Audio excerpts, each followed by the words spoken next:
Hello everyone, welcome back to my channel and to my very last video of 2021. Today I'm going to go through my best and worst purchases of the year, and I would say that for the most part this year, I actually am quite happy with the purchases I've made. So what I'm actually doing this video is that I'm talking about cost per wear. So my best purchases are the items that I love and the cost per wear has started to come down. And then my worst purchases will be the purchases that I love, but the cost per wear hasn't really come down as much as I would like it to. Some of my key purchases this year were definitely my blazers. So it doesn't matter if we're talking about a cropped version, a colourful version, or just something super oversized. I find that I've really relied on blazers this year whenever I don't know what to wear. If I'm ever in a style rut, or I don't know how to dress for an occasion, or I just want to look nice but not put too much effort into it, I go straight to one of my blazers. With the exception of my oversized navy one, I purchased these two in the sales and they were definitely a very small fraction of their original price. Even though I haven't had these for absolute ages, they're definitely newer purchases in the year. The cost per wear of these pieces have already started to come down based on how often I wear them, and that's why these are all in my best category. From a styling perspective, this year I purchased a lot less blouses and tops, especially ones that are a bit more statement with ruffles or balloon sleeves, etc, etc, because I find that I prefer something a bit more simple and plain and then going for a blazer. That's been a change in my style this year, and you can definitely see it reflected in some of the purchases I've made as well. On the flip side, a blazer that I didn't really get along with is the Suzanne Christie blazer. So I think I must have purchased this at the start of this year, and I thought it was a very good quality blazer and it did have a very elegant look to it. But the reason I didn't get along with it is that the sleeves were a bit more fitted and it just meant that I couldn't comfortably layer on the inside. My ideal blazer would actually be huge on the sleeves because I just find this to be a comfort thing, and it usually does mean I reach for it a bit more often. One of my least worn jackets for the year has been this one. So this is a really beautiful jacket if we're looking at the quality, and the color is just stunning with the gold buttons. But compared to some of my other jackets like this one, the cost per wear is very different. So these are about the same price, but the cost per wear for this has really come down a lot. Whereas the cost per wear for this is definitely still higher than what I would like it to be. So this is definitely not a bad jacket, but the reason I'm mentioning this is it helps me figure out the type of statement pieces I prefer. So I know that when something is a more statement silhouette but is in a neutral color, I tend to wear it a lot more than something in a classic shape but with a statement color. Also wanted to make a mental note that anything in a blue or green is generally worn a lot more than a red or pink in my wardrobe. And that's just something I figured out this year, which makes some purchases have a lower cost per wear than others. Something I've really enjoyed having in my wardrobe are basic neutral tops that are not black or white. I realized that I had so many black tops and so many white tops, so all of my outfits, even if the top was different, was looking exactly the same. So having these two neutral options that are not black or white has actually been so versatile in my wardrobe, and it doesn't matter if we're talking about summer tank tops or winter knits. Any kind of base layer in these colors, I've just really appreciated having this year. For me, this is really about versatility because, for example, I've got a short sleeve white top, I've got a long sleeve white top, and if I was to match it with this navy skirt, you can kind of imagine that they'll both look very similar with the skirt. So even if I had like 20 white tops, all my outfits will still look the same, and it's not really adding to my wardrobe anymore. Whereas having this neutral with the skirt, having the grey with the skirt, we're actually creating different looks as opposed to something that's more or less the same. It does seem contradictory to mention this as one of my best purchases, since I said before this year I haven't been purchasing as many blouses and also trying to avoid so many tops in white, but this is actually a really good piece. This is made from linen from Faithful the brand, and for me this is a really interesting silhouette where it's got a bit of a peplum, and then the sleeves are very versatile in that you can wear them full length, but very easily you're able to cinch them up to a half sleeve. Because of how often I have worn this top, I really couldn't do this video without it because the cost per wear is so low. And I also think that this is bringing a new silhouette to my wardrobe, so it does look a little bit different from all my other white tops, which tend to look a little bit more like this one. Onto something that I really haven't worn as much this year, and that's my silk shirts. So if you were to ask me my favorite silk shirt, it would definitely be the Chloe shirt from Suzanne because it's just got this amazing neckline and detail detail. But silk shirts have become one of those pieces in my wardrobe, I think since the pandemic, I just have not really reached for. I do hand wash my silk shirts, so they require a bit of maintenance. They tend to be something I have to iron before every single wear, and they're just a little bit dressy in the way they look for my current lifestyle,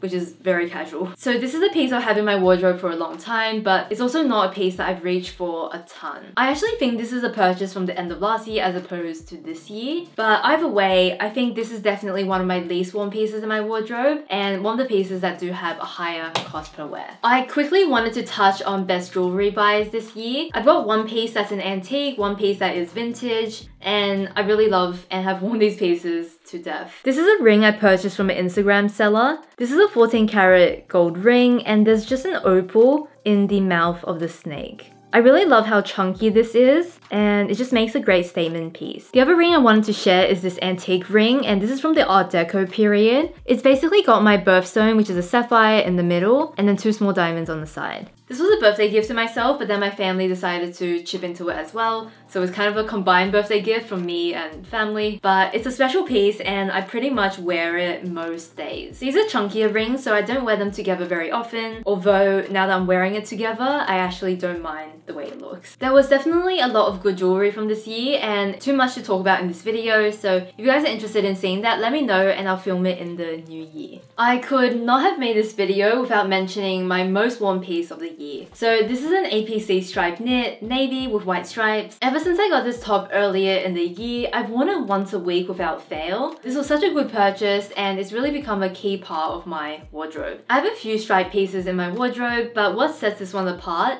is the fact that it's a bit more lightweight. So it's really easy to wear this in the transitional season. I can wear it in the winter time and then just lay it on top. And the fact that it's navy with white, I think looks a bit different from some of my other stripes, which are white with navy.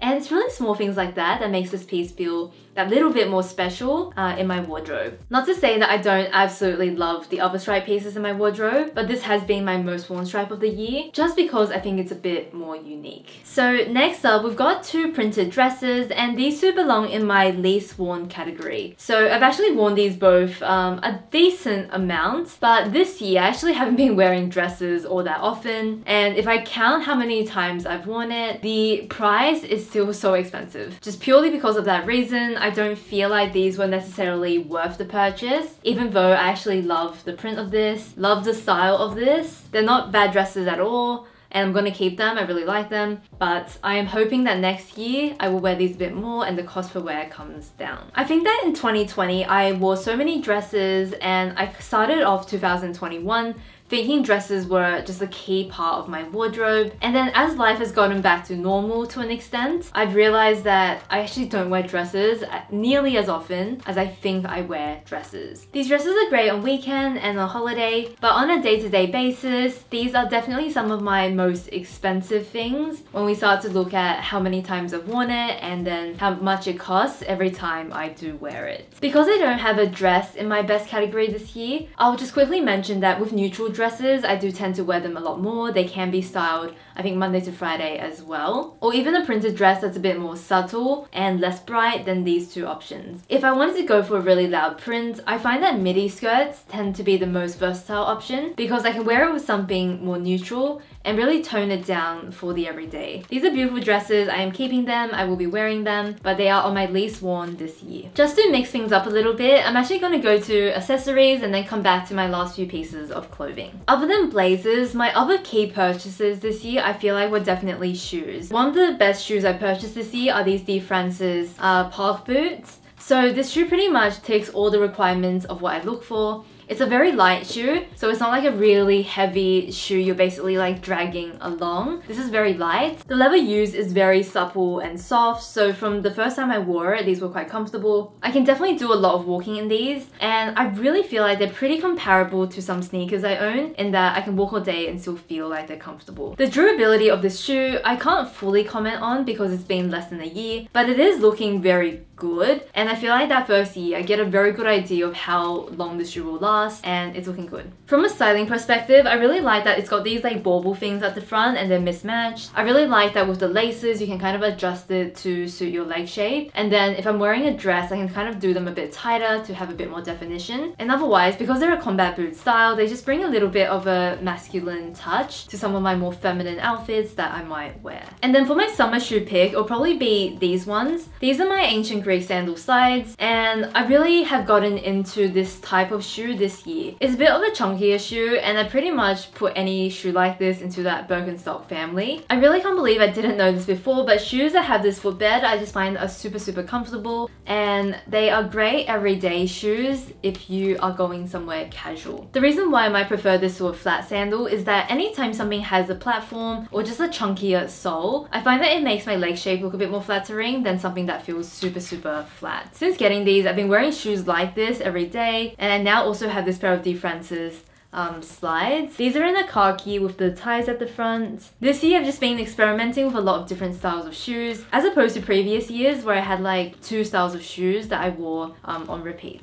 I don't actually have any worse shoe purchases from this year, but I do have one from last year, and I've given it another year and I realized I still haven't worn it a ton. So this is a pair of Isabel Marant Dicker boots. I purchased these last year, and last year I mentioned that I wasn't wearing these a lot, and it's been a full year and I'm still not wearing them a lot. Because these shoes lean on the bohemian side, I feel like what they really suit are bohemian dresses, if you want to wear a boot with a dress, but I don't do that a lot, so these don't have that much appeal for me. And I find that the color, the shape of the boot is all a little bit hard to style into my everyday wardrobe. On the times where I can style it into a look, I would still prefer my other boots, and it just makes this a really bad purchase. I'm holding on to these because I wear them sometimes, but honestly, not a great purchase on my part. This was a part of my 2020 saga of bad purchases. It's probably the reason why I have been a lot more reflective this year, and in general I would say there are far fewer bad purchases in 2021 as opposed to 2020. When it comes to my best bags, I think the trend for me of 2021 is that I'm not really hugely into the logo styles. I tend to prefer something that's a little bit more low-key. And the top mention would definitely be the APC bags. So this is a mini Geneve. I really love this bag, but even beyond the mini Geneve, I just think all of APC bags have a very luxurious, well-crafted look to them, and they're very beautiful in just any outfit. Something I noticed is that in previous years, I wore a lot of very simple outfits and used my bag as a statement piece. And while I still like to do that, I think more often I am wearing something that feels a bit more styled and using my bag as just a complement to the outfit. I really think that you can see that in some of the bags I purchased this year because this complements most things. And then even this one, this is a little bag from Hender Scheme. It's a small Japanese brand, and I found this at a boutique called Inku here in Sydney. In terms of the price of this bag, it's a little bit more affordable than APC, but I think it still has that very luxurious feeling, very good craftsmanship, whether we're looking at the handles, the contrast stitching, the logo, everything looks like it's made very well. Handbag wise, these are definitely 2 standout options for me for this year. Since my last video, my handbag collection has definitely gotten a little bit smaller again, and I just find that this year there really haven't been any bags that have sparked any interest in me. So no worse purchases because there hasn't been that many to begin with. Throughout this video, I've been saying that some of the worst items are not actually bad pieces. Well, this on the other hand is actually a very poorly made item. So this is a pre-loved purchase that I found on Vestiaire, and it's from the brand Marge. Brands like Marge I think can be a bit hit and miss. Sometimes the quality is quite nice. I find that blazers are often fairly good, but then you get other pieces like this that are just pretty dreadful in quality. Because this was secondhand for me, I was okay with the price, but this retails for something ridiculous, and I've honestly seen skirts that are like $10 or $20 made far better than this one. The only reason this skirt is still together is the fact that I've actually taken my sewing machine and I've sewed all the seams like again. Otherwise, you had basically all the bottom seams coming undone, you had the top seam like ripping, everything was falling apart with this skirt. I'm being quite negative about this skirt because had I not purchased it secondhand, I honestly think I would have been so disappointed with it, and I just feel like at this price, you need to hit standard and this just doesn't meet it. This is the only bad purchase where the quality is just completely off, and because it was secondhand, I didn't really have the chance to return it, which I maybe would have had it been new. I've got two things that are not at all surprising that they're in this video. So we've got this skirt from End of Stories. They're not that similar, but they're both midi skirts. This is in the cotton instead of the viscose, and this is a much nicer piece. So it's a simple navy skirt with a floral, and I just find this piece very wearable. You can match it with a lot of different things, and it's a summer key piece for me. I've shown this in so many videos, and I've also had a lot of people message me saying they purchased it and they really like it. And the same thing goes for these trousers. I just thought this trouser was so nice in the quality. It has a very drapey material. It's quite a thick material that feels quite sturdy, but it's not heavy either. So I think it's hit a really good balance, and I do think cream colored trousers can be quite hard to get right. If these items are available, like with everything else, I will link it down below, but I've noticed for End of Stories, because I'm using it from Australia, sometimes I see things are available and then I link it. If you're in the US, maybe the stock is different. So keep that in mind for anything I link from End of Stories. Those were all my best purchases for the year, as well as some of my least worn purchases as well. I would love to know what your best and worst purchase was down below. Please do let me know. I always find this to be so interesting, and I always love to know what is the most and least worn in someone's wardrobe. As I said before, I am taking a break next week, so I'll be back the following week, which will be the first week of 2022. Happy holidays, everyone. Thank you so much for your support over this year, and I will see you next year. Bye.